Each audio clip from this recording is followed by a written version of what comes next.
What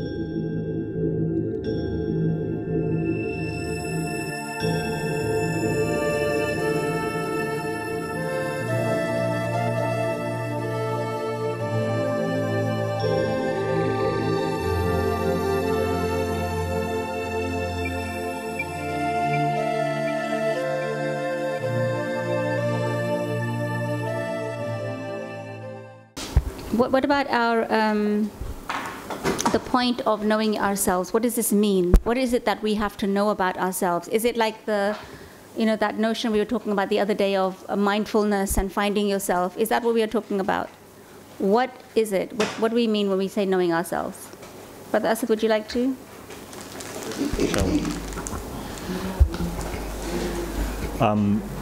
I think I kind of connect it to the conversation about being helpless, right? And so part of knowing that we are never really independent, right? We're always dependent on our Creator. And so I would have to kind of think about it a little bit more to articulate it further. You're on the right track. Yeah. This is it. But that's what comes to mind, that we are, we're helpless. Yeah. And our help that we do need in this world comes from Allah subhanahu wa ta'ala. And hence, we're always talking about being independent and having self-confidence in this independent being that we are. But all of that, I think, needs to be unlearned as we go on the journey of knowing ourselves. Yes. It is also the... Do you want to come and speak in the mic? I think it is also the jihad we are doing on ourselves all the time. To know ourselves. That's also this, and it is very important to control ourselves. So, alhamdulillah, taking on from Brother Asad's point about being in need, being dependent. So yesterday, Professor Najati showed a slide about feeding ourselves. Yeah, that in terms of how do we feed ourselves? Yes, we might be picking up the food and putting it in our mouths, but is that us feeding ourselves? The example he gave of that food, that nutrition goes inside our bodies, then it makes the cells, it makes all the different processes. How does that happen? So that's not us doing that. So everything that's happening inside our bodies, we are not aware of it. And because we are not aware of it, so we don't feel its importance. So the way, when we breathe, when we see, when we hear, these are all things that are happening with no control from us at all. But science says it's automatic, it's a process, it's a law, it's a system. Whereas what we are trying to say, no, it's Allah subhanahu wa ta'ala. Allah subhanahu wa ta'ala is allowing you to breathe, to take in the oxygen. That oxygen is being transported via your blood to the different parts of your body through Allah subhanahu wa ta'ala's will, and nothing else. Not through your arteries, Yeah, through your arteries, but not because of your arteries, right? So the concept that we were trying to home in on yesterday was that we are weak, limited, and in need of the Creator to do everything for us. And we feel it when we're sick, when we're not well, even if it's something minor. The fact that we become helpless, and I think especially during COVID, when many people who were very healthy got sick and passed away, despite all the protocols that were in place that should have, saved them. That shows us very clearly that there's no pattern, there's no law, there's nothing that is in our control. We are not in control of anything. It is Allah subhanahu wa ta'ala who creates everything, wills everything, and we are in need of Him. And then today we're going to go on to, inshallah, the divine names of Allah subhanahu wa ta'ala, and we're going to see more about that Creator. We're going to understand how to know that Creator, how to find Him in the universe that is around us. And this is really, as educators, the key concept that we're going to be pushing through the 5D model, is teaching children how to sense the universe around them, and from it understand that they are powerless, they are in need, and Allah subhanahu wa ta'ala is the power, and they are in need of him. And when they identify him in all the things around them, they are constantly, when they are reminded of him, that's when you're going to see the fruits of tarbiyah. That's when you're going to see the fruits of all the other things that you are telling them, inshallah ta'ala. So I just thought we'd have a quick summary before we start, inshallah. Professor, you ready to start? Yeah, I'm ready to start. Thank you. Assalamu alaikum. Good morning, everyone. I'm very intrigued by the brother here who spoke about being dependent and unlearning our sense of independence. A session on that would be wonderful. Do you want to lead it later? It's so interesting. We do have to unlearn so much all the time because we're constantly being bombarded by things that are alien to our fitra, actually. And we absorb them and we internalize them, and then we wonder why we're not fulfilled, or why we're anxious, or why it doesn't seem to fit somehow. And they say that there's a saying that crazy people actually are not crazy, they just realize that they don't fit into the madness. So yeah, lots to unlearn. Anyway, what I want to do today, inshallah, is just take you through some of Nursi's understandings, obviously based on his understanding of the Quran, some of his understandings and his worldview as regards divine names.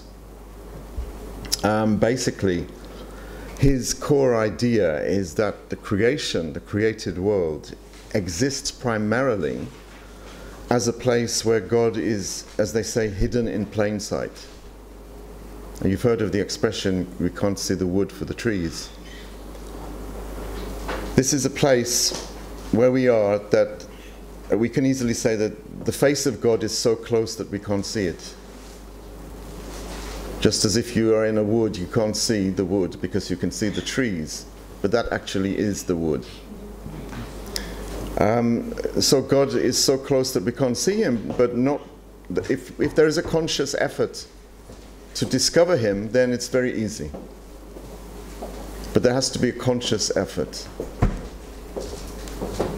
So basically, this talk today, and I don't want it to be too long because I'd like some interaction. It's going to be about that discovery. It's about familiarizing ourselves with a world that was created in order for us to know the Creator. In other words, for divine self-disclosure to take place. Because the creation is the place where Allah discloses himself to us through the creation. That's the whole point of creation. For us anyway. For him, we can't say what the point of the creation is for him, but for us, it's where he is manifested, it's where his names are reflected, and it's for us to discover. Nursi, as we said yesterday, likens the world to a book, or to, sometimes he likens it to a work of art, sometimes he likens it to a palace, a beautiful palace that has been built for a purpose. So books are there for a purpose, art is there for a purpose, palace is there for a purpose. He's talking about the purposefulness of the creation. So he takes us past the preliminaries, past the first stage, which is, if there's a book, then there must be an author, right? This is something we understand. It's a priori understanding. You don't need to intellectualize it or rationalize it. If there's a book, there's an author. If there's a painting, there's a painter. If there's a palace, there's an architect or a planner. So we can jump to the next step. We're not here to prove the existence of God. In fact, the Quran is not there to prove the existence of God either. It's to prove that there is only one God. And this is what Nursi is about, really. He's not trying to prove the Creator here, Nursi, in his theology. Because his work, according to him himself, mirrors the Quran. It begins with the assumption that everyone believes there's a Creator. Even unbelievers believe that something was responsible for existence. The question is, who is that someone? What is that something? So the Quran, by its own admission, is a book for those who believe in the unseen. We know this. We know this. The unseen. You can look at the creation, you can look at the universe, and you can imagine that he is unseen, but in actual fact, he is seen through the creation. And Nursi is basically about this. I think maybe I should have told you, Uzma, to go to the next slide, sorry, because I'm reading notes which pertain. Here we go. So these are objectives, really. The universe is a place of divine self-disclosure. It's a place where we can't see the wood for the trees. In other words, Allah's face is everywhere. It is his ID, really, in a sense, we could say. So God is hidden in plain sight. It's a place where God is almost too close to be seen. And then we see that Nursi likens the universe to various phenomena, various things, book, work of art, gallery of antique artifacts even. Antique because they're precious. Everything is precious because everything has meaning, everything's pointing to him. So there's nothing in creation actually which doesn't have a sense of the sacred or doesn't point to the sacred. And you know, a leaf falling from a tree is a precious thing because it's a sign that someone's responsible. It's telling you something. What does it mean when leaves fall from trees? It's talking about death and decay, basically, because we know what comes next. So everything in creation is a sign, is a jewel, really. If you think of snowflakes, every snowflake is unique. You know, it has this six-sided symmetry, six-pointed symmetry.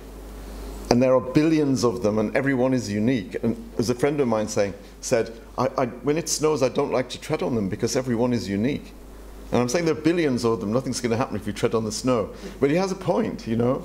If you saw a unique diamond, just one unique diamond, stolen from the mines of South Africa by some corporation, it sells for millions and millions of dollars. And yet every single snowflake is just as unique as that diamond, and yet we just tread on them. This shows divine generosity. Every single thing, Nursi is saying, proves the oneness of Allah, proves his ahadiyah, his uniqueness, and his wahidiyah, his all-encompassing lordship, if you wish.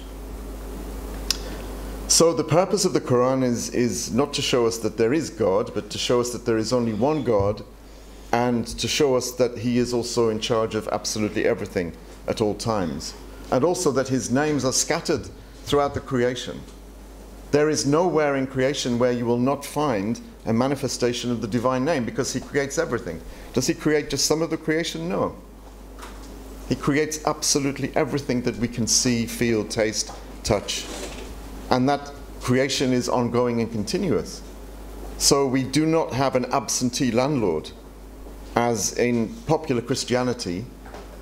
God starts everything moving, and then everything then takes on this self-sufficient kind of ambience. And then, as we saw yesterday with the scientific revolution, the universe is just a mechanism, it's just a machine, and it just carries on like a photocopy machine, and everything that it churns out is according to its own sort of logic. Well, we reject this idea, of course, because God is not an absentee landlord, he's not a constitutional monarch, he's an absolute monarch. So basically, this is what Nursi is saying.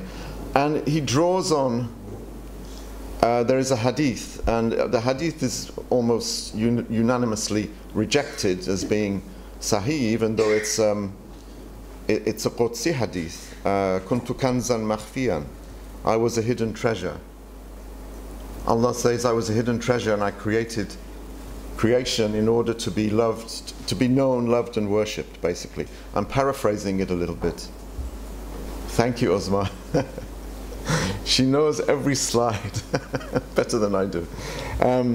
So God is known through his beautiful names. He's not known through his essence. I don't know you guys through your ruh, because I have no access to it, but I have access to you, to your attributes. So that's how I know you, and this is how we know him. So I was a hidden treasure, and I created humankind that they may know, love, and worship me. So that treasury, This Kanz Makhfi is the treasury of the beautiful names. We don't see the beautiful names directly, we see the reflection of them.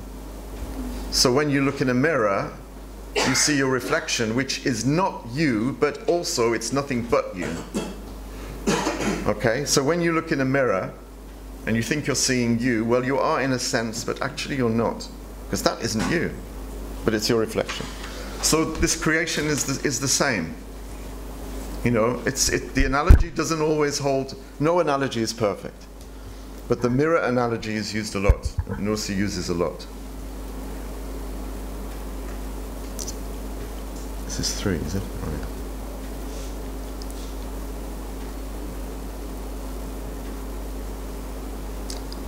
So Nursi says that God teaches us in Quran that the names have been taught to us, because we know that Adam alayhi salam was taught all of the names, and by extension we are all Adam, right? So we're all taught the names. In other words, we have this fitri. What's fitri? The fitra. I'm trying to think of the English word for fitri and I can't. Innate. Thank you. We have this innate understanding of the divine names, right? From when we're born, we start to engage with the divine names, and we have an innate appreciation of them. We feel them within us. We think they are ours, but they are reflected on us. So this knowledge of Allah comes in the form of the samples.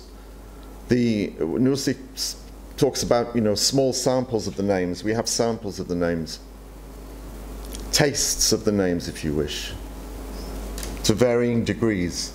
So as we said yesterday, some people are more patient than other people, because as-sabur, the name, the patient one, is reflected more on that person and less on another person, and for the purposes of imtihan, maybe that person's test is different. Some people are tested through their patience, some are tested through wealth, some are tested through other things. These are all the names interplaying. So the names in different configurations, different permutations, make up the universe. And we all have access to those names at different degrees, different configurations, and so on. So, as we'll see when I think you've been exploring the idea of the human self, or the ana, the I, with Najati. You've probably come across this idea that none of the attributes that we find in ourselves actually belong to us, right? So when we say that, for example, God doesn't have knowledge in the way that I have knowledge, because I have to go to school and I have to learn and I have to study and then fail exams and then pass exams and all of this business, or if it's intuitive knowledge, I have to sit and ponder and reflect. Allah's knowledge is not like that. My knowledge is like this, but actually this is a necessary fiction. We don't actually have knowledge. It's given to us. We have to strive, but it's given by God's grace, because we don't have it. When a baby comes into the world, what does a baby have? Well, take it back even further. The baby in the womb, the fetus, when it's just tiny, it has nothing. Nothing. Does it have anything of its own? No. So the names that we find in ourselves, and this is our tragedy actually, because when we find names in ourselves, such as like, I imagine that I have some kind of wisdom, and if I think it's my wisdom, can you see how damaging that is? Because I think that that wisdom is from me. And Allah puts it there, and He makes me think that it's from me in order for me to be able to know what it is. Right? Because His wisdom is absolute. We can't know what absolute wisdom is. We can't understand what absolute wisdom is. If you imagine the whole universe is white, imagine everything is white. Okay? We're not talking about white privilege here, by the way. But imagine everything is white. You wouldn't know what white is, would you? You have nothing else to compare it. Nothing else to compare it, thank you. So if you draw a black line across it, imaginary black line, then suddenly you see the white, okay? Allah's names are like this. His names are absolute, we can't fathom them, but we need to draw a black line so that we can compare. How do we draw that black line, or how does he draw that black line for us? He puts something in us that makes us imagine that the wisdom we have is mine. So then I can compare. I can say, I have this much wisdom, Allah has that much wisdom, right? Because I say, if I'm wise, if I can figure out how to use a computer, which I can't, but if I could, I would say, I'm this much wise, so therefore whoever created this must be that much wise, right? This is a false comparison. It's absolutely false. But it's allowed for us, because how else can we know what wisdom is unless we make the comparison? So it's a necessary fiction. And we have to submit. Being Muslim means submitting this imaginary ownership of knowledge. This is why I was looking at the brother when he said, we imagine that we are independent, right? I imagine that I'm wise. I have to go through that process. I have to own it at first to give it back, right? You have to own it to give it back. Such as Ibrahim alayhi salam had to own his son and then show Allah that he's ready to give it back, give him back by sacrificing him. So we have to sacrifice our ownership of the names because they don't belong to us. It doesn't mean then you can't still do things which make other people think that you're wise. That's not a problem. You can carry on doing it. But you have to understand, we have to understand, and this is Nursi's whole thesis, if you wish. You have to understand that what you've been given as these samples are given in order for us to know Allah. When we know Him, and we say, for example, Ya Hakim, His wisdom is absolute. It means you don't have any wisdom. You have a reflected wisdom. You have a reflected independence, if you wish, to go back to what the brother said about being independent. We're not really independent. But Allah allows us to exercise the fiction that we are independent, because otherwise we would be paralyzed. What would we do? If you're thinking, look, I can't move because I don't know how to move, Allah moves me, so I'm not going to move. Well, that's again self-delusion. Of course you're going to move. Just bear in mind that it's not you that's doing the moving.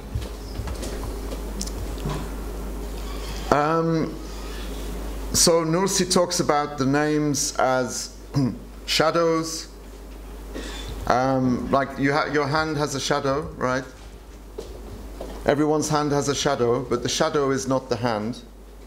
The shadow is not separate from the hand, but the shadow is not the hand. And the hand precedes the shadow. It precedes it ontologically. In other words, from the point of view of being, the hand is primary, the shadow is secondary. Going back to this dependence, see, I told you this dependence thing is important. The hand and the shadow is dependent on the hand, but it's together with the hand all the time. The hand is not dependent on the shadow. So the creation is dependent on the creator. The creator is not dependent on the creation, but they are together. And that's not shirk, right? To say that they're together. Allah exists, we exist. But we have this completely dependent existence. And He is prior.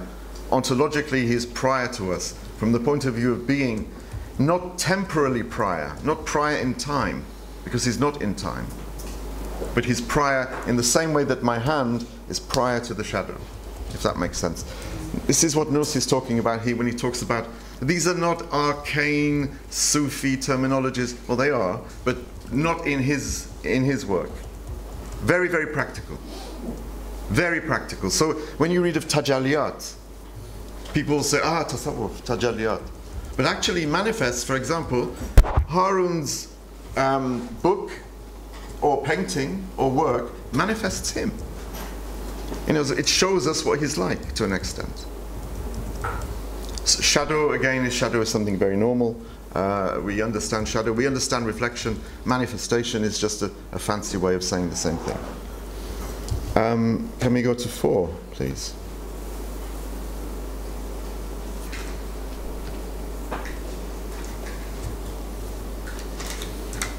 So again, these are all examples of manifestation. An author is manifested in his or her novel. Mirror, again, the mirror trope. Well, we see an image in a mirror. the image is not the same as the person standing in front of the mirror. So the creation is not the same, you know. Just in case people start thinking, is this guy wahdatul wujudi, you know? Is he talking about the unity of all existence? Well, no. I mean, if you look in a mirror, the image isn't you, but also it's nothing but you. So the creation, we can say, is not Allah, but in one sense it's nothing but Him, because it's His face, it's His ID card, basically. So the manifestations, why is there difference and diversity in the world? Can anyone hazard a solution to this? From the point of view of the divine names, if God's names are all absolute, how come then there is diversity and difference in the universe?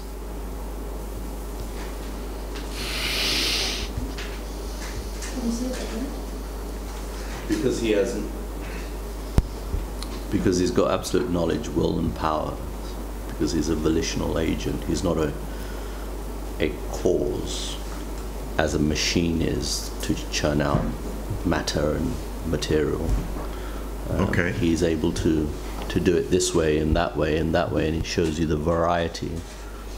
But there's something about the names when they become manifested, and I think it's important that we understand this, because God's mercy doesn't reflect on us in a sort of interpersonal relation sense 100%, because mercy we see is lacking in lots of things. I can look at the cherry tree and I can say, well, God is absolutely merciful, because only someone absolutely merciful will create this cherry tree. But when my neighbor comes and hits me for something maybe I've done, then where's the mercy in that? Okay, or you have more patience than I do, I'm presuming. Why does Allah manifest more patience on you than on me? Some people are fitratan more patient than others. Yeah? Some people are better at playing the violin than others. They have this innate talent or skill. Why? For the balance of the world. I mean, if you don't have diversity, like, how would you function? How would you function? The same, you would be uniformity. How would you know anything? Exactly. How would you know anything? So what I'm trying to get at there is that there are different degrees of manifestation. There are different degrees of manifestation, and this comes down to the divine names. Have you heard of the division between Jalali names and Jamali names in theology? The theologians make it into a very, very boring discussion. But the Jalali names are known as the names of grandeur, and the Jamali names are known as the names of beauty. And usually the example I use is if you're at the beach on a very, very sunny day and this very, very still, calm sea, and you go for a swim, and the weather is very, very pleasant, everything's wonderful, everything looks beautiful, you see Allah's Jamal very easily. Allah's Jamal is very, very vivid for you. So you're swimming in the sea, and then suddenly clouds come, and it gets to be a little bit cold, and suddenly lightning flashes, and the sea becomes turbulent and stormy. So this is the Jalali side, right? This is the Jalali side of Allah, His grandeur, right? So when we have binaries in life, like good and bad, and dark and light, and painful and pleasurable, this is all down to this interplay of the divine names. So the Jamali and the Jalali binary is an important one. And as educators, I'm sure you're used to explaining binaries to your kids. That's an important one to explain. Particularly, you know, when maybe a kid has fallen off a swing or has hit someone with a brick or something. I'm sure your kids are much, much more, their behavior is better than to hit people with bricks. But basically, trying to explain diversity, trying to explain when things happen that we don't like, right? We have to know that the divine names are behind this. Okay, as you see there on the slide, the universe is full of signs. In Quran, we hear about the signs on the horizons, on the afaq, right? And then in the anfus, in the selves. So there is nothing else actually. There is ourselves and there is the horizons. The horizons means anything out there, anything that's outside of ourselves. But where does the self end?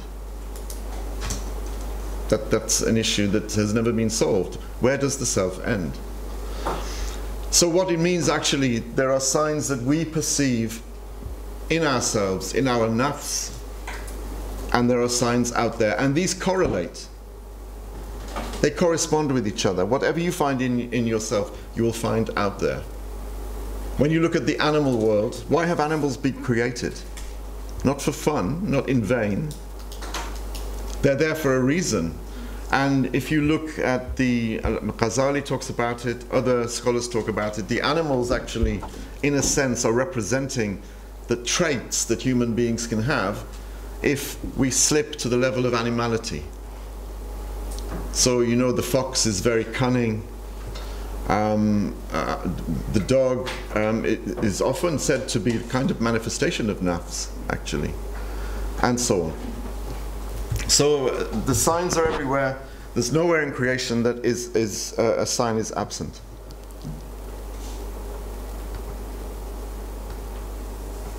And there's a quote on the next slide, I think. Okay, I'll read it. This is from Nursi's, I can't remember where it's taken from. Ismail, do you have any recollection where this is from? It could be anywhere, I think. Out of the 9,000 pages of his work, can you remember which page this is on? No. So the necessarily existent one, wajib al-wujud, the one whose existence is necessary, you know the term wajib al-wujud, I'm sure, possesses infinite beauty and perfection. For all the varieties of them dispersed through the universe are the signs and indications of his beauty and perfection. Those who possess beauty and perfection clearly love them. So we know what beauty is. We love it. Similarly, the all-glorious one, which is, I think, Dhul Jalal, greatly loves his beauty. And he loves it in a way that befits himself. Furthermore, he loves his names, which are the rays of his beauty. And since he loves them, he surely loves his art, which displays their beauty. In which case he also loves his creatures, which are mirrors reflecting his beauty and perfection. Since he loves the creatures that display them, he certainly loves the creatures' fine qualities, which point to the beauty and perfection of his names. So it's almost as though Allah subhanahu wa ta'ala is looking in a mirror and admiring his own beauty. He creates to admire his own beauty. Or his creation is there to admire his own beauty. So if we go to slide 6, please. So if we follow this chain of thought, we can see that different varieties of infinite beauty and perfection are dispersed throughout the universe in the form of signs and indications. I remember a long, long time ago asking someone, well, what are the signs of Allah? Where do we find them? Absolutely, but at the time, I'm talking now many, many, many years ago, when people talked about the signs of God, and I knew that there is a salatul ayat. For example, when there is an earthquake, you pray this salatul ayat. And I was thinking, you know, these momentous things are the signs of God. When you see an eclipse, for example, there is a special salat for it. And I'm sort of being very selective and say, well, that's a sign of God, and that's a sign of God. But then, what about, I see a little bit of dust. You know, if you shine a light and you can see dust sometimes. They're signs of God. Why is there no salat for them? Yeah? Now clearly, we get moved by momentous things, but everything is a sign. And I think, is it Quranic, a leaf falling from a tree? Yeah. A leaf falling from a tree. It's an example of something apparently so trivial, we don't even notice it. But if we do notice it, we should recognize it for what it is. It's there for a reason. It's telling you something. It's telling you something. So, Nursi, in the quote that we've just read, talks about the rays of God's beauty, the rays of God's perfection. So there's this sun idea of a sun, you know, God being like a conceptual sun, and the rays of the sun are actually the rays of divine beauty and perfection. Again, the analogy is an earthly analogy, but it's fitting. Those rays are the names. So divine art, the creation, displays the beauty of his names. In other words, his creatures, everything that exists, everything created, are mirrors for God's beauty. There is no exception. There is no exception. I remember we had a guest, a very dear friend now, staying with us a few years ago. And in England, there's a program on TV called Peppa the Pig. You all know it, right? And he's saying to me, he's actually now like a lot like one of my sons because he stayed with us for quite a while. He said, "Why pig?" And I said, "Ahmad, pig is a sign of Allah." And he's very bright. I mean, very, very bright. But he couldn't get this idea that a pig is a sign of Allah. Well, pig is okay, to eat it is haram. But he was saying, how can you write books about it? And because he's coming from a culture where no one talks about a pig. You know, a pig is something, yeah. And then suddenly you have these books of these pigs, the pigs walking and doing all of these things, and people are petting it. And a pig is one of the most intelligent animals. Maybe that's why it's haram. I mean, there are also aspects of the pig which are not so wonderful. But it's a sign from Allah. It's every bit as precious as that snowflake. And he couldn't get a handle on this at all. It was interesting. But we are against, you know, exposing our children at young age to the kid as this cute creature that's really funny and cute and so on. Especially in our Islamic culture. Yeah. Later on they will get to know that it's haram to eat the meat of the pig. So why? It's very cute. This is what will happen later on. Yeah. So they will get attached to this very cute creature, and then but you can't. Or for example, even the dogs, you can't put it inside the house. It's okay to use it for guarding, for let's say, what's the word? For hunting, hunting and security, yes. And it is of course a creature of Allah, and we say Subhanallah on the every detail that's there. But education-wise, we're against making the kids get attached and you know, find it very appealing and very cute. Why not? What's the problem? That's my question. Why not? When you come to tell them that we can't eat its meat, they will have a reaction towards that. Why Islam is not allowing us to eat the meat of the pig? But there's a different reason for that, isn't there? I mean, it's the same with lambs, right? Kids become very, very attached to lambs, and then you eat them. So there's a disconnect there. Yes, they will say, why not eating the meat of the pig? Then you explain that we can't because we've been told we can't. You know, when your child says to you at 2, "Mommy, can I put my finger in the fire?" You say no, and you can't explain why, because he doesn't know what burning means if he hasn't experienced it. But you say no, he doesn't need any other explanation. You can't do this. The one who created you knows better than you why you can't eat the pig.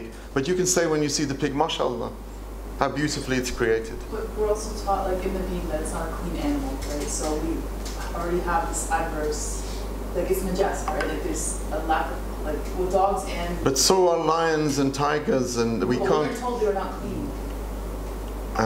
Why is that a problem? I mean, at the end of the day, you kind of need to... There will be an attachment. You mentioned something in the beginning, and this is really that caught my attention. I wish you could actually emphasize on this. And you said the creation of the different animals, right? Allah subhanahu wa ta'ala created them. And then you said there is reasoning behind that, and the reasoning you were saying were that look at the manifestation of the different characteristics, right? I just wish you could elaborate on that, because that is the first time I've actually looked at it from that angle. right? So going back to what she's saying is that every animal obviously has a certain character, right? And then those characters, you know, if a human would not stop himself, he could land in those kind of. Right? I mean, I think that's where. No, I understand it perfectly. And if you see on a metro, right, a very, very old man, in England we call them tramps, right? They don't have a home, they're homeless, and that maybe he's smelling of alcohol, and he's sleeping, and his clothes are dirty, on the London Underground, for example. You don't want to go near him because it's smelly, right? But you have a pity for that man. And you love him as you know, and you want to help him, right? Now, you know something is najas. It's not bad. It's been created like that, you know. Can a pig help being najas? It's there for a reason. Allah created it. The angels, we know that the angels participate in creation, right? They have creative duties, right? The angels have creative duties to manifest that pig. Who's creating the pig? Allah's creating the pig. Does Allah create anything bad? Yeah. The pig as a nature, it has been created in the best thing, the same like any creation in this. But related to the why it's called, because for two reasons. The first reason is that the pigs usually, when they are isolated in a special place, because they have short stomach, they usually, when they eat, they directly they next to it, because they have very short time of digestion. That's why they are imposed to re-eat the stock. Why? Because they need again to feed up from the vitamins from the food inside them. That's why when they make a place, isolation places for them, and directly after they store, they take the store out, they become very, very thin. Yeah. That's why the nature for them is to eat like this. That's their fitra. That's their fitra. That's why the tahrim. The tahrim for them. Yes. Because of two things. Well, we can't know all of the reasons. We can't know all of the reasons why it's haram. Because they are ladies and they are full of microbes. And the second reason, anyone who is eating from certain meats will have a nature for flexibility. Okay. For example, this is a digression, brother. I have to stop you because we don't have the time. But the point is, even if the pig has microbes, people who eat pigs will say, well, we can kill the microbes. I think, sorry. We shouldn't be utilitarian about this. Yes, Can I just make one point? I think the question, I think there's been a digression. Yes. Your original question was about Peppa Pig. Yeah. Yes. So I'm just going to say, going back to Nursi, I mean, when he talks about the manifestation of Allah subhanahu wa ta'ala's greatness, or he's looking at the creation of Allah subhanahu wa ta'ala and seeing the magnificence of Allah subhanahu wa ta'ala, when he uses animals, does he use a pig as just a kind of as one question? That's one question. Yes. And he the does. answer is yes. He does use that. Of course. Explicit. Who's using the pig then, if it's not Allah? No, I'm talking about Nursi. Is he using the pig? Oh, right. In his writings? It's a big example. Yeah. No, I don't. I haven't seen it. So, but he does use other animals. Yes, he uses animals. Okay, so and I mean, the pig is part of creation. So if we say that the pig is exempt from divine attention, I just wanted to ask that one question, and then the second question was, there's certain animals which are, if you look in Islamic kind of narrations or history, which are kind of praised.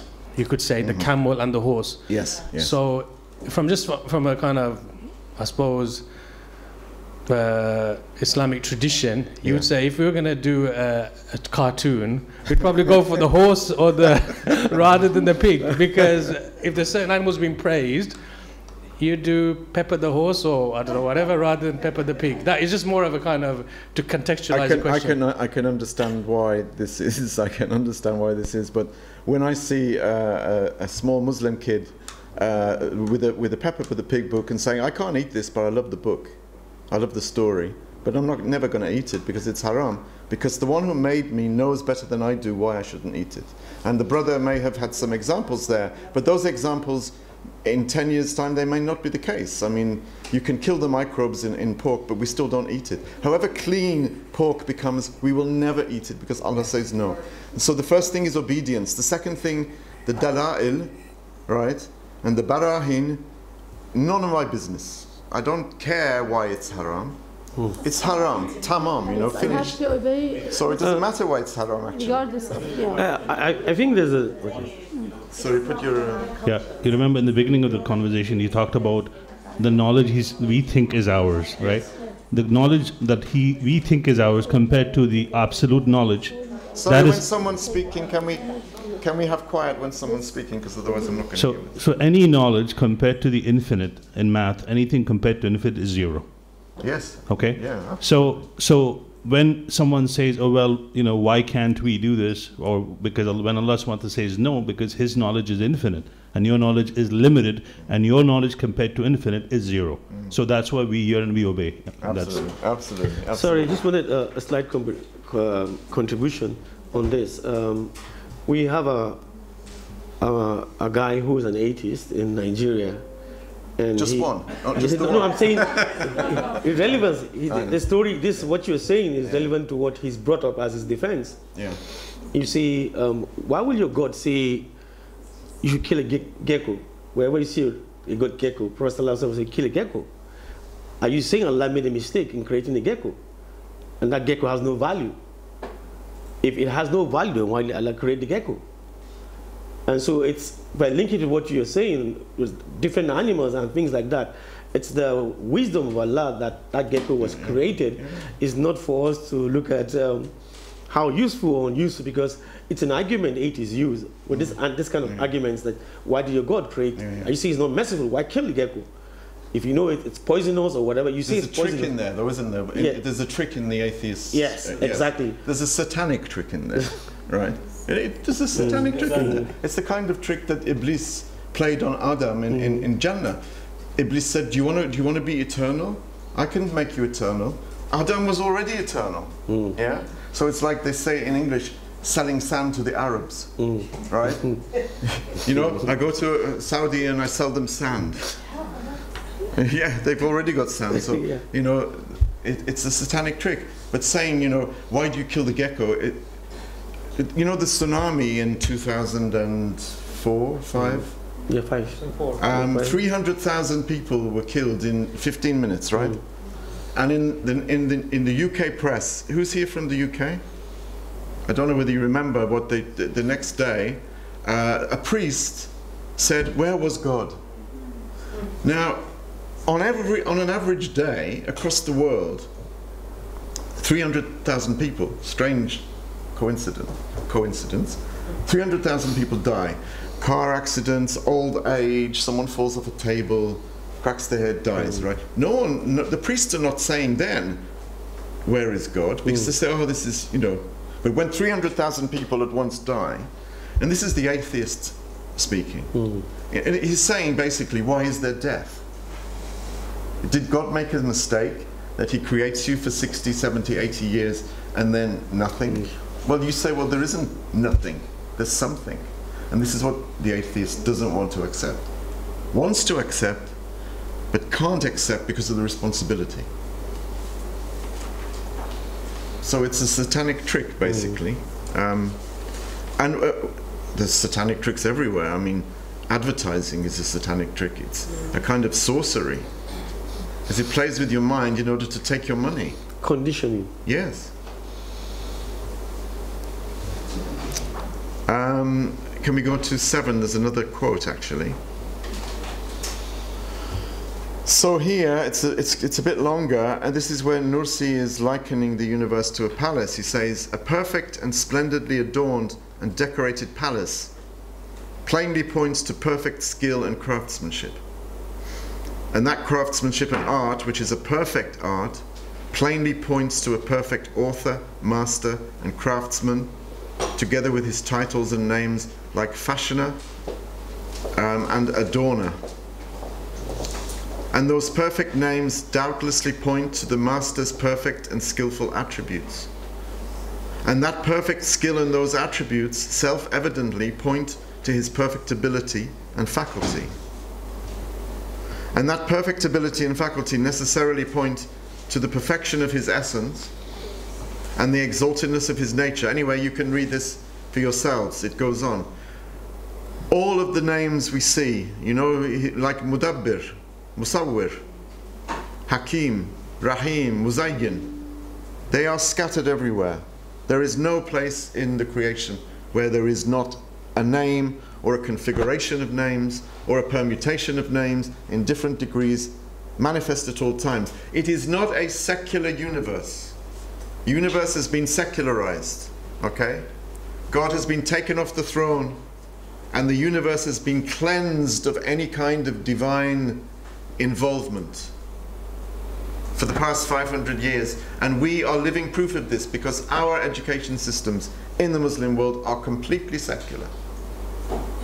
Completely secular. Even Islam has been secularized. They have secularized our faith, and we have accepted it. We talked yesterday, was it yesterday we talked about Stockholm Syndrome? Yes. Yes. We are suffering from chronic Stockholm Syndrome. We have been kidnapped and we are enjoying our stay with the kidnappers because we are replicating their secularism. Because we pass by a cherry tree, we don't even look at it. We're looking at our phone. I've almost been killed several times looking at my phone. No, I'm not joking. Stupidity. You know, heads down. Heads should be up, conceptually, right? When we hold up our hands, Allah is not up there. But why is there a sky? The sky is to give us the idea of what above means, right? Allah is above us. You can only understand that if you have a sky. This is the genius. I don't want to say genius of Allah because genius is a human thing. Allah makes us know that He is above us in a way that is unimaginable. So there's the sky and we are here. We have the concept of above. How else would we know that Allah is above us if we didn't actually have a physical above? And He's not above us physically. So we're walking around metaphorically with our heads down. In other words, ikhlad bil ard, you know, we're inclined to the earth. Literally, because we're stuck to the earth. I can't fly yet. I've been trying, but it's never going to happen. We're stuck to the earth. We're looking down at the earth conceptually and also physically now that we have our phones and you're walking along and suddenly you realize that you're in the road and there's cars coming, right? You bump into so many people on the pavement, on the sidewalk. Do you say sidewalk in Canada? Yeah, you say sidewalk. Why? It's pavement. I thought it was just the USA that they said. Sidewalk. Sidewalk, okay, the sidewalk. Right, okay. So, if we can go on to, how much time do we have? We have to finish at 11:15. Okay, that's fine. Shall we stop for a few minutes and if you have any questions or observations? I want to say something. The reason we've included this topic in this training session is because in the 5D model, in the fourth step, we take the children through the journey of understanding Allah as the creator, and in the fourth step, we teach them how to identify Allah's attributes in what they see. So this is why we are focusing on this concept quite heavily, because when we're talking about desecularizing science, we're talking about giving them the understanding, or letting them get to the understanding that everything they observe is a creation. And then through that creation, they can know Allah subhanahu wa ta'ala and identify His attributes. That's why we are doing this topic. So if we can focus it from that angle, inshallah. Thank you very much. Does anyone else want to say anything? That aspect about the sky. Yeah. that you could see the stars in the olden times, and you can't see those now because of the street lights and all of the fog that's been created. Yeah. That was kind of one point that just came up to my mind. And then there is this verse in the Quran that talks about... That's so interesting. Sorry, just stop on that.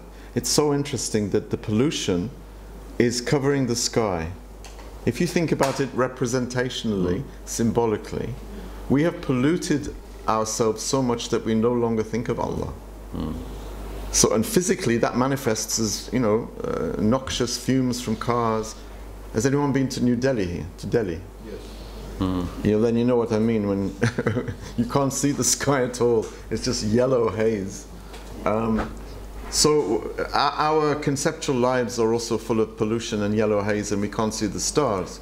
Nursi actually, very interestingly, when he's talking about divine names, he talks about constellations. You know, when you look up and you see like Orion in winter, and what's the other one that's 4, and then there's the tail? It looks like the bear, right? He says that Allah's names are like constellations. Everything is different. And you have a main, a leading star, and then you have planets which travel through the constellations. And he says divine names are like this. The stars are there for a reason, you know, in order to remind us, you know. You know, when you have those post-it notes, you put a post-it note on the fridge or a fridge magnet or whatever to remind you of something. Everything is there to remind us, you know. The stars are there as a reminder of lights, of angels, of the divine names in different forms and shapes and configurations, and so on. So this slide is slide 7 or 8. So as we've seen, Nursi begins with creation. Creation is the stepping stone. From creation you can see that there is a creator, right?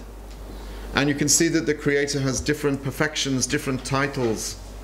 You know, a person can be a teacher, can be a father, can be a son, can be a brother, can be also a dictator, X, Y, or Z. You know, Allah has different titles in accordance with the kind of manifestation that we see at the time. So this is why he has different names. Because we don't see all of the names in their absolute form. We see them manifested, for example, as this brother here who's just touched his phone. He is a configuration and permutation of names which are unique, absolutely unique. There's no other person like him. Are you an identical twin? No. No, okay. If you were, he wouldn't be identical to you. He would have a different existence. So there is no such thing as identicality. No two things are the same, right? There are no synonyms in Quran, okay? There are no synonyms in creation. In other words, no two creations are the same. No two creatures are the same. No two creatures are the same. Everything is unique. What does this mean? It means Allah is continuously creating. It's not a photocopy machine, right? When you go to a photocopy machine and you put in a picture of a cow, and then you press 100, and you get 100 cows which look exactly the same. Well, actually, they're not exactly the same. Different pieces of paper. There is no two things alike in the universe. This means Allah is creating continuously. So what do you think about cloning? It's a different being. We've already had cloning for many years now. Yeah, it's similar. There are similarities. It's a good point. If you think of snowflakes, we were talking about snowflakes. Every snowflake is absolutely unique and different to every other snowflake, but from a distance they all look the same. Yeah? Now that shows you something else. There's two things here. Allah is Ahad. I'm glad you said this because I had to include this and I hadn't included it.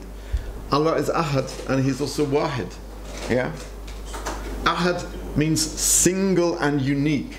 So every single snowflake reflects Allah's Ahadiyah, His uniqueness. Because it is unique, it mirrors His uniqueness, but at the same time, it's almost, from a distance, exactly the same as the next snowflake. Now this shows that He is Wahid. In other words, the God who created this snowflake is the same, one and the same God who created that snowflake. Now these two issues, Ahad and Wahid, are very important. Ahad shows that everything is unique, is created by only one God.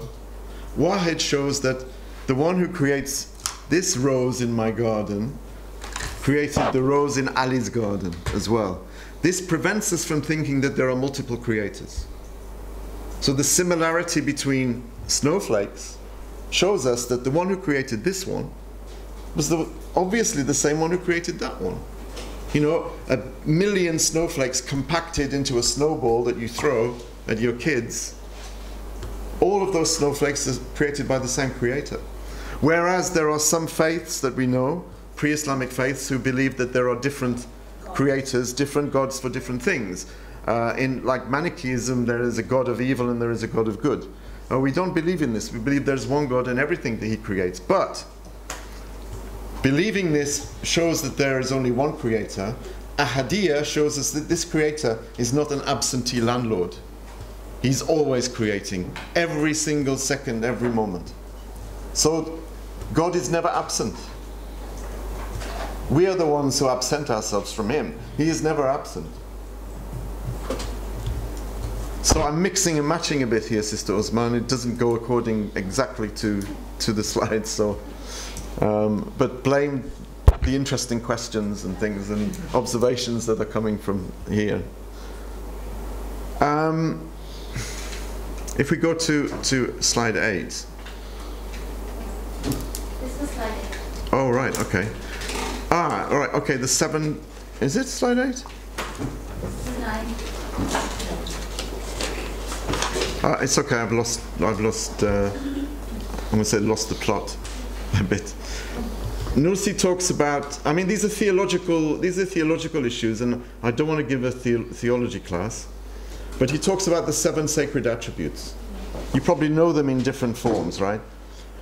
Let's just read what he says. He says, then behind the veil of the beautiful names, manifest with glory and beauty, can be deduced the existence and reality of the 7 sacred attributes, according to the testimony of all creation. This is an interesting little experiment we can do, actually.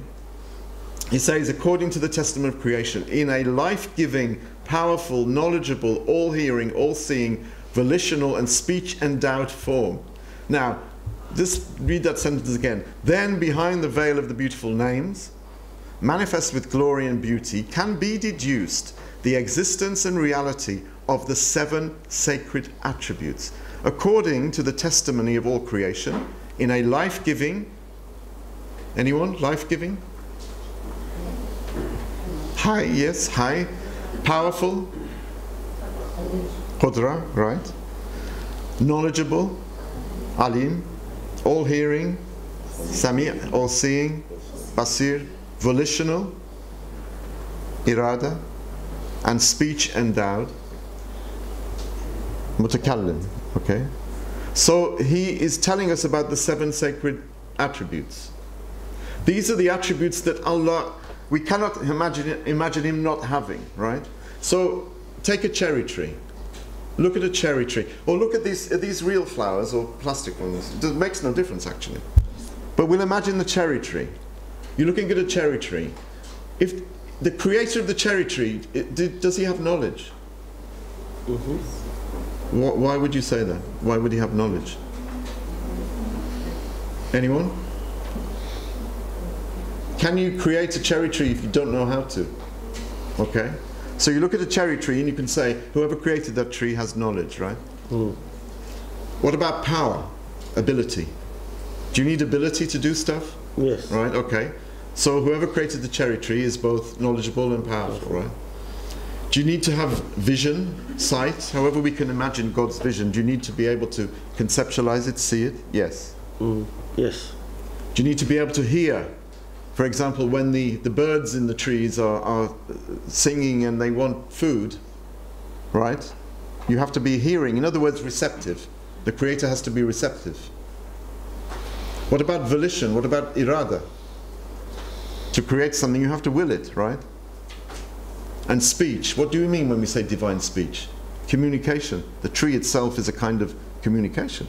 So when you look at anything, just do it when you go out next time, or even inside. It makes no difference. You can see the 7 attributes. These are the essential attributes. These are good things for the kids as well. It's a kind of good teaching thing, to get them to look at stuff and say, go through the 7 attributes. And then he goes on to say, and there appears to the eye of faith in the heart self-evidently, necessarily, and with full certainty, the existence of a necessary existent, wajib al-wujud, that is described by these attributes, a single one of unity known by these names, a peerless and eternal doer in a form more evidential and brilliant than the sun. For just as it is impossible for there to be a deed without a doer, or a name without one designated by the name, so too it is not possible for there to be an attribute without one qualified by the attribute, and for there to be a craft without a craftsman. So you can play with your kids the game of the 7 sacred attributes and ask them why the bunch of flowers that you're showing them needs to have a creator who has will, who has irada, or has basira, or any of those 7 sacred attributes. Why he's concentrating on the 7 sacred attributes is you can't imagine God not having them. But when it comes to something like Shadidul Iqab, right? God is a wrathsome or an awesome punisher. I can imagine moments when this is not being manifested. I don't see anyone in this room now, being punished. I mean, maybe you are. Maybe this is punishment. Maybe this whole session. So I've just contradicted myself. Maybe you're in absolute torture, but you're so polite that you don't say anything. No, I don't see anyone being whipped with a cable or evident signs of shiddatul iqab. And there are other names which are relational names. They're relational names, and the theologians have different categories for these things. Yes? Just one more thing. Again, going back to the model that we're going to present today, inshallah, after your session. So knowledge, will, and power are the 3 attributes that we bring into every topic. Excellent. Inshallah. So in the first session that Dr. Yunus did as well, he mentioned all of that as well. And so this is why we are studying this point, that we want children to be able to see these 3 attributes of Allah subhanahu wa ta'ala in everything, and then other attributes as well, depending on the particular topic. I was going to say, I knew that, but I didn't. It's a nice tawafuk then. It's a nice correspondence then. This is what they're going to do afterwards. It's good. How long have we been going now? We have 20 minutes left. I'm really sort of tempted just to stop it here and just to have a bit of a chat. Can we do that? Yeah. And just talk about what we've done. I mean, if we, again, I'm going to say the same thing because I've got the objective that I need to achieve today, inshallah. That's fine. That the purpose of this session is to understand how we're going to bring it to the children, how we are going to, the whole point of removing secular ideology is to allow them to see the universe, to unveil the universe, for them to identify from their observations Allah subhanahu wa ta'ala as the creator with knowledge, will, and power, and all the other attributes as well, inshallah. So let's jump to slide 12 then. Thank you for that. Let's just speed it up a bit and maybe finish in 5 or 6 minutes, and then I want to go around the room, and because I don't know anyone here. I know Harun and my dear brother and friends at the back there, but I don't know you guys. Just a very maybe quickly go around the room and maybe an observation about what they've heard today, possibly. Yeah, okay. If we go to slide 12, reaching the end of this talk today, I want to say something about the all-encompassing reach of the divine names, just as a kind of consolidation, really. As in the Quran, for Sayyid Nursi, it's clear that nothing in creation, it's either nothing in creation points to Allah, or everything. You can't have in between. You can't say, okay, the eclipse and the mountains and the seas point to Him, but my little finger here, the little bit of grit under my nail has nothing to do with Him at all. It's like the philosophers who used to argue, that Allah doesn't know particulars, He only knows generalities. This is a crazy idea, because He's creating absolutely everything. So it's either all or nothing. And we found this out by living in a secular world For them it's nothing. Nothing points to Allah.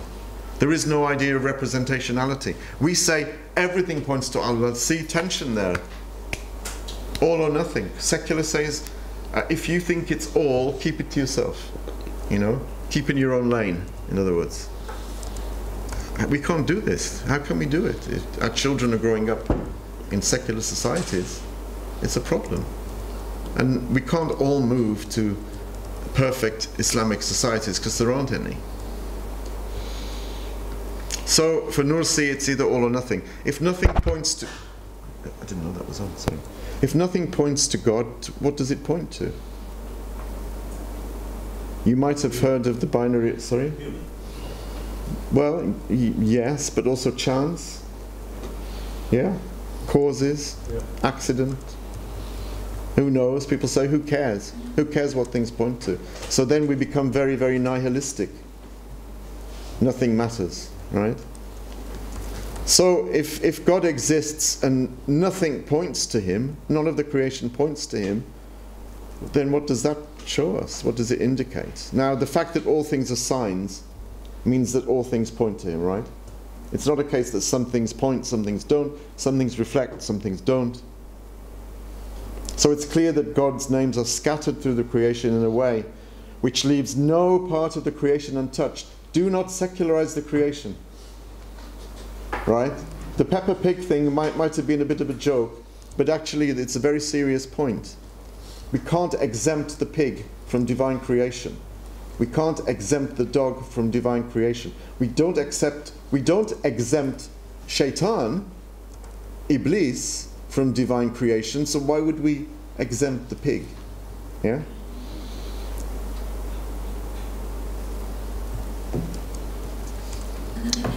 So no part of the creation is untouched by the divine hand. Wherever you look, you see the face of Allah. In other words, you see his ID. You see the things which are showing you through the book of creation and also through Al-Kitab, right? The Quran. So if you go to slide 13. So wherever you look, your garden, your kids, the sky, the animals in the zoo, including the pigs, the trees in your street, the buildings in your street. You say the buildings, oh, humans created them. Really? In one sense, yes, but in another sense, no. Look at look at the bricks, grains of sand. Your hands, your movements, all of them created by Allah. We don't say, okay, the Hagia Sophia, Allah built Hagia Sophia. Colloquially, we don't say this. We say, whoever built it, built it. But in actual fact, if you look behind the veils, you will see that this is from Allah, of course. So, look at a cherry tree, what do you see? Do you see just wood and leaves? Do you see just fruit? Okay, they're there, those things are there for a purpose. But what are those things telling you? What are they saying about the one who created them? Lots of times I can walk by things and never even look at them. And I'm missing out. Maybe if I were to look, I would see names in configurations and in permutations that I'd never imagined before. Maybe a name that I'd never thought of before and never meditated upon before comes to me. Like Muzayyin, the one who adorns things, the one who makes things look beautiful and appealing and aesthetically, you know, we can appreciate it. So many different divine names. We are told that there are 99 divine names, right? But there are supplications, dua, in which there are 1,000 divine attributes mentioned. Sayyid Nursi uses a very famous one called Jawshan al-Kabir. Jawshan al-Kabir is a very, very famous dua which he uses a lot. He depends upon a lot, which it takes about 1.5 hours to recite, to read. It's 1,000 divine names and attributes. Some scholars say everything is a name of God because everything is a unique expression of God. It's a unique ID card. So every single atom is in a sense a kind of name of God, because it's describing him in some way. So wherever you look, there is the face of Allah. Wherever you look, there are the names of God. We have no excuses. We have no excuses. We can't say we didn't know. When Allah asks us in the next world, did you not see my names everywhere? What excuse did you have for passing the cherry tree and not saying MashaAllah? No excuses. Okay, that's enough from me anyway. Thank you. Sister Osma, do you want, because you know the names of these good people, do you want to go around just very briefly and just ask them to... I can't see that far down now. Can we have some volunteers first, then we'll pick on people? Some reflection about the session? Okay. Oh yeah, volunteer, yeah. Zainab. Yeah, I'm Zainab Fawaz from Lebanon. I will use the ayat from Surah Al-Dhariyat as a reflection. I read in Arabic and then maybe you can translate. I can translate. No, you can translate. It's okay, you can translate. أعوذ بالله من الشيطان الرجيم وفي الأرض آيات للموقنين وفي أنفسكم أفلا تبصرون وفي السماء رزقكم وما توعدون فورب السماء والأرض إنه لحق مثل ما أنكم تنطقون. So when we look in ourselves around everywhere we can see ayat Allah. Yes, okay. Absolutely. Thank you. I mean, Quran is going to corroborate all of this, because this is basically his inspiration was Quran, so it's going to corroborate it easily. Yeah, thanks for that. Anyone else want to volunteer something before you get picked on? Okay, Brother Sapto.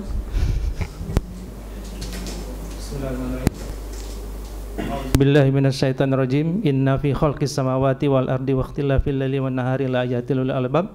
I used to sing this for my children.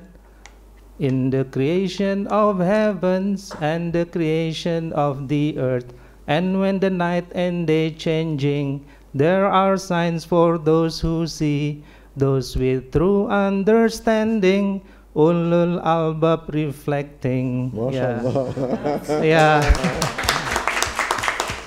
I know the tune, but I didn't know the words. Nothing is made aimlessly. So that's the end of this. Oh, there's more verses. Yes, okay, more verses. Let's yeah. put our feet up and listen. Yeah, I used to sing together with my students also to wrap it as the ukhrawi things. And also when I teach English, for example, we pray. We start with the pray. Oh Allah, Al-Alim, please help me be good at English, so I can read, write, speak, and listen, and be a better servant. Oh Allah, Ar-Rahim, please help us to be good at English, so to serve the Ummah and follow Rasulullah, like that. So this is my reflection. Yeah. So excellent. It's so confirmed. You're bringing the Nursi's theology of the names into your everyday classes and everyday life. That's right. Yeah, alhamdulillah. Thank you very much. Yeah, thank you. You have a nice voice, quite nice. Thank you. Okay, can we have someone on this side? Suzanne? Should be karaoke tonight. Sana? Did I tell you about when I went to Indonesia? No. Yesterday. We went to Indonesia a long time ago, long time ago. And I thought we were going to speak to lots of students in a room, interesting students. And we got there, and it was a huge big school somewhere, hundreds of miles. We drove hundreds of miles through beautiful countryside, but to a tiny, tiny place. There was a huge school, and we went into the room, and there were like 5 people who couldn't speak any English. And there were three professors there, and we had our laptops and, sense of importance and all of this, and these poor kids had no idea what we were saying. There were 5 of them. Outside, there were about 1,000 of them having a karaoke competition. Outside. So all the while we were trying to put our points across to these poor 5 students who couldn't understand a word we were saying. You had the noise of the karaoke coming through. It was those kids wished they were outside, weren't they? Yeah, I'm sure. We wished we were outside. So that was just bizarre. How did we get to karaoke? Oh, the brother who was saying Harun, what? No, because in Indonesia we also surrounded by secularism, especially what you mentioned about advertisement. The shampoo advertisement said that our hair falling down, it's not a takdir, it is not a destiny. That's the sample, yes. Yeah.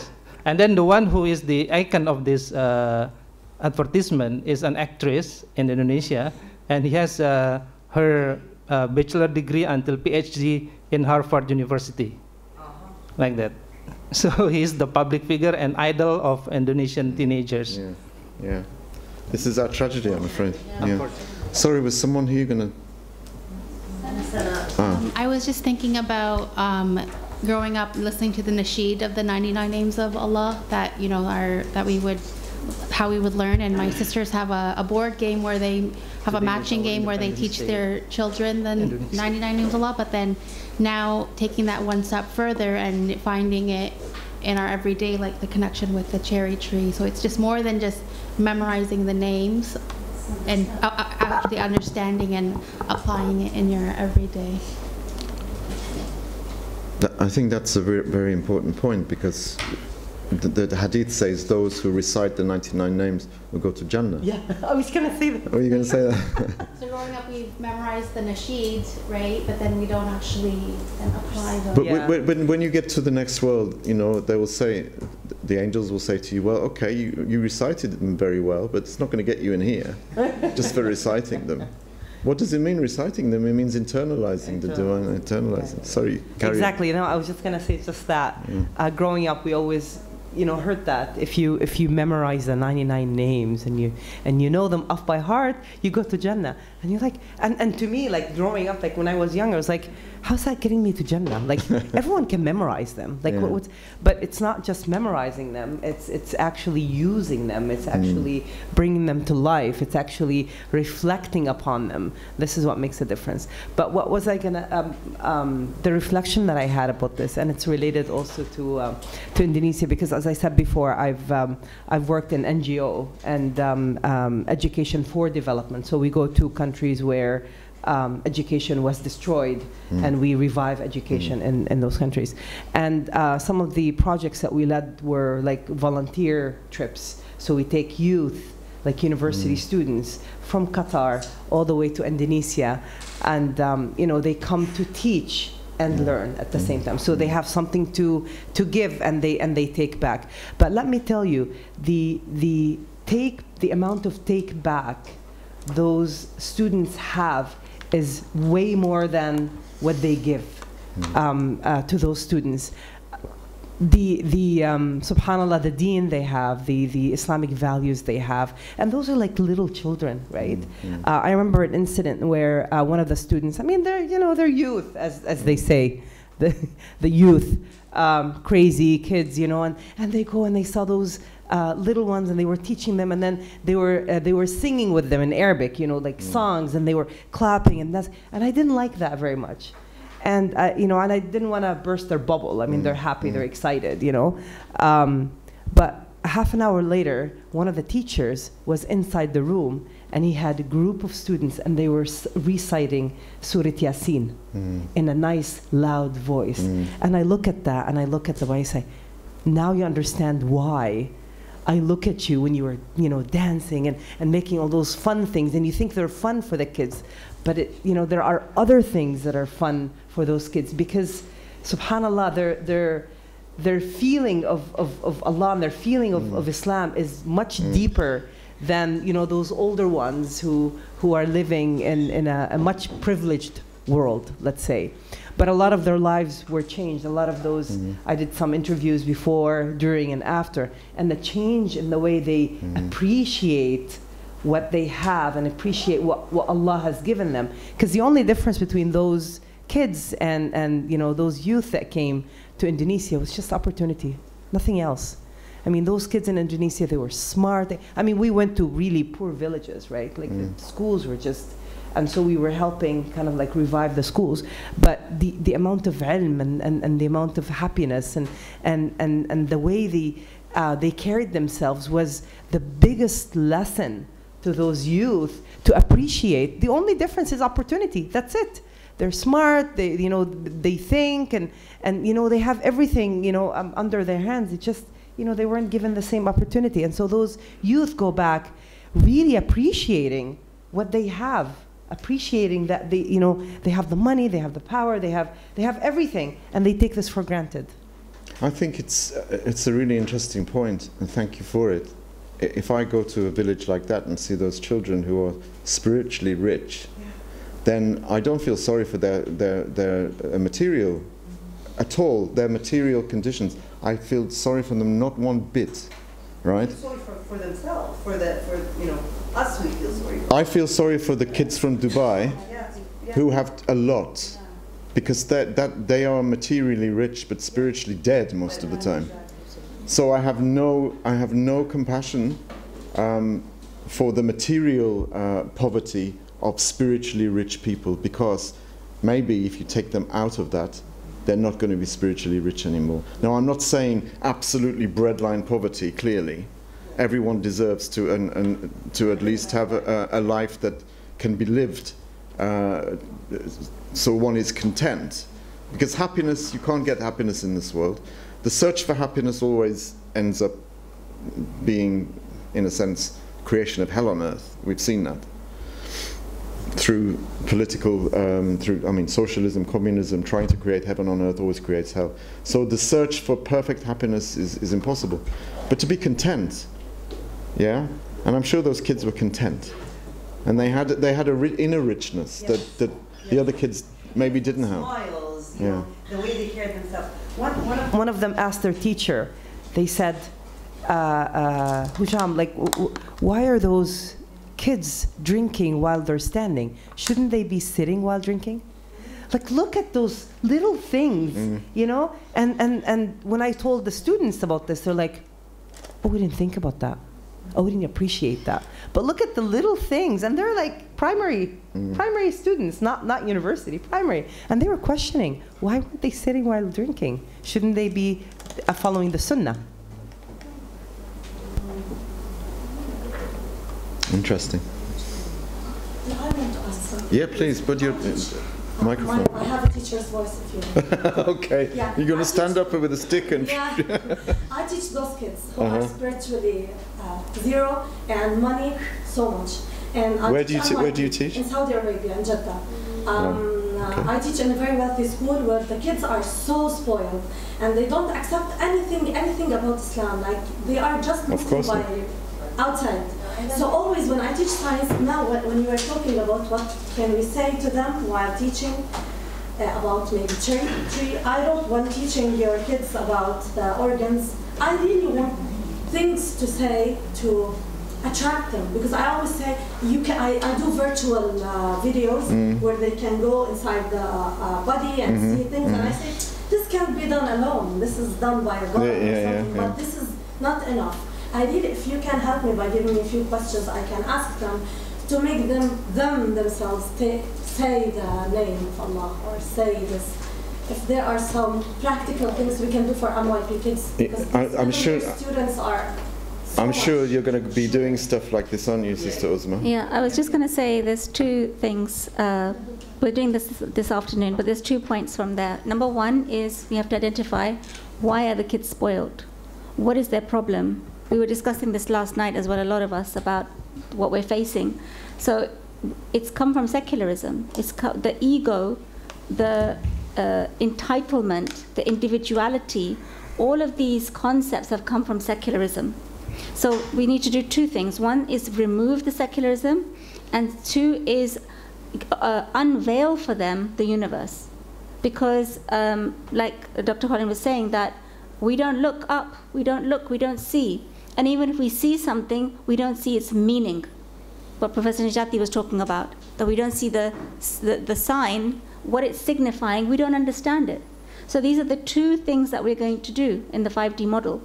One is desecularize, make children realize what is not correct, and then present to them a pathway in which they can, through their own faculties, observe the universe and come to the realization that there's a creator. So, you're saying that you show them videos of organs and, different processes, and you wonder why they don't marvel at it. Because they're not seeing it. They're looking, but they're not seeing. Yes, I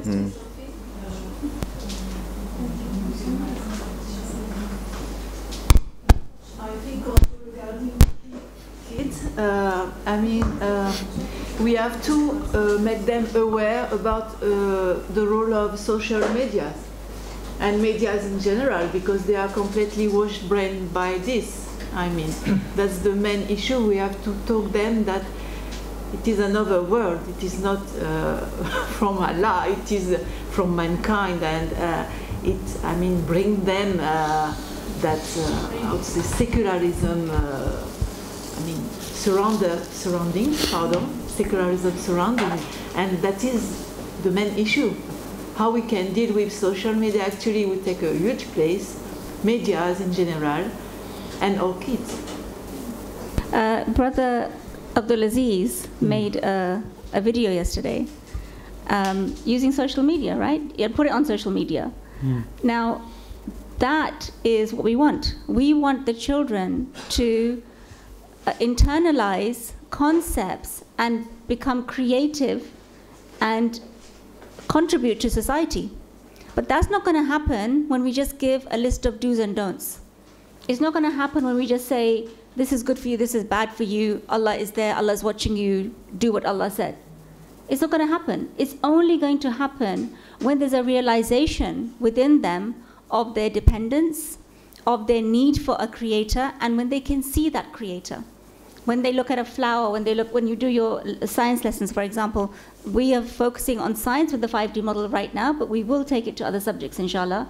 So when they are learning science, they're learning about plants, they're learning about the weather, the sun, the moon, the stars. When we desecularize it, when we teach them to look at it as a creation, you will see a change in them. And we've done a couple of programs with children online, which we've directly taught them, myself, Sabah, and Aisha. And we found an amazing response. And we've had 3 schools in which we've done pilot studies, and we've got an amazing response from the teachers there as well, that the kids were really getting the point, alhamdulillah. And regarding the divine names, they were coming up with themselves. Like, even if the teacher has planned something and is directing them towards something, the children will say, what about this one? What about that one? It's a great exercise. Going back to what the sister said, thank you for that, Sister Osma, and also Sister Sumaya at the back. 1 second. A very, very practical thing you can do. There are lots of really excellent videos. There's a video I saw recently of, it was, I think, like CGI'd, but it was based on what was really observed within the cell. Like of things, little things like walking along like this inside the cell, and amazing stuff. So you can say, right, these things are, let's say there's a molecule or there is a particle in the cell. Does the particle have knowledge, you could say? Does the particle, is it conscious? Does it have knowledge? Can it see? Use the 7 attributes. This is why it's a very good teaching thing. Can it speak? Can it hear? And if they say yes, you say, well, why are you giving the attributes of God to a particle? Because those attributes are there. They won't be able to deny them. But it's very difficult to say that there's a particle there which is seeing and has absolute knowledge. It has to have absolute knowledge, not partial knowledge, because that particle is connected to the rest of the whole of the body, right? It has to know what to do in order not to make things, in order to not cause problems further down the line, yes? When a particle of food enters your stomach, if you say that that particle has absolute knowledge, people would laugh, right? So what's the alternative? Someone. Yes. Yes, they have to. You know, either they say all of God's names are in the particle, and it has real names, there's no God, but this particle has absolute knowledge. Because to create one atom, you have to have absolute knowledge. You have to know how to create the whole world, because that atom has a relationship with the rest of the world. So the one who creates the single atom creates the whole world. Again, ahad wahid, right? So you tell your student, that particle, is that particle all-seeing, all-knowing? Does it have absolute knowledge? Does it have absolute irada? Does it have absolute qudra? Because it has to have. If it is really doing the creating, if that particle is really doing the creating, then it has to be, in a sense, a God.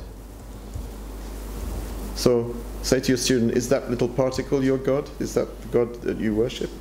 Because you think that's the particle doing all of those things? They might tell me it's the brain. I use this way They said it's the brain. I said, okay, let's talk about the brain. But particle doesn't have a brain. Where's the brain of the particle? If they say the particle is to the brain by nerves and stuff. no, no, a particle, for example, in an orange, for example. Okay. Yeah. Or in just a drop of water, or rain. When rain falls on a garden, and the flowers grow, is it the rain that's growing it? They may say yes. Does a drop of water have absolute knowledge, absolute will, absolute qudra, all of these things? Because that's what it needs. If it's going to be a creator, it needs all of those things. Because if it's interconnection with the whole universe, it has to know the whole universe. It can't function otherwise. Does a drop of water know the whole universe? No. Okay, that's a good idea. And we also need better videos. While Ms. Usma was saying videos, my students, for example, they hate when they see a person talking. They love when I put for them, like what you said, this sun. Because they're still babies. But even me, I'm old enough, and when I see a person talking and for a long time, I know. I want to see. I really want interactive stuff, 3D stuff, 5D stuff. I put for them this, for example, the VR. Yeah, and we go into the cells, into the body. We have to have Muslim-wise things because I don't have things like that. I get them from the internet. The thing is, the world has been TikTokified, right? Yeah. So like, we wanted to make some videos, and I said, right, 20 minutes is a good time, and someone said no. 20 minutes, they'll be dead by the end of 20 minutes. They're going to walk off. Now I thought 10, but now it's 5. 5 minutes though. TikTok sometimes like 30 seconds. Yeah. This is. I don't want to go into the whole shaitan rule. This is purely satanic. You can't concentrate anymore. So they've taken our concentration, they've secularized our deen. What do we do? I don't think we should pander to that notion. We should also make 20-second TikTok videos. No, I don't think so.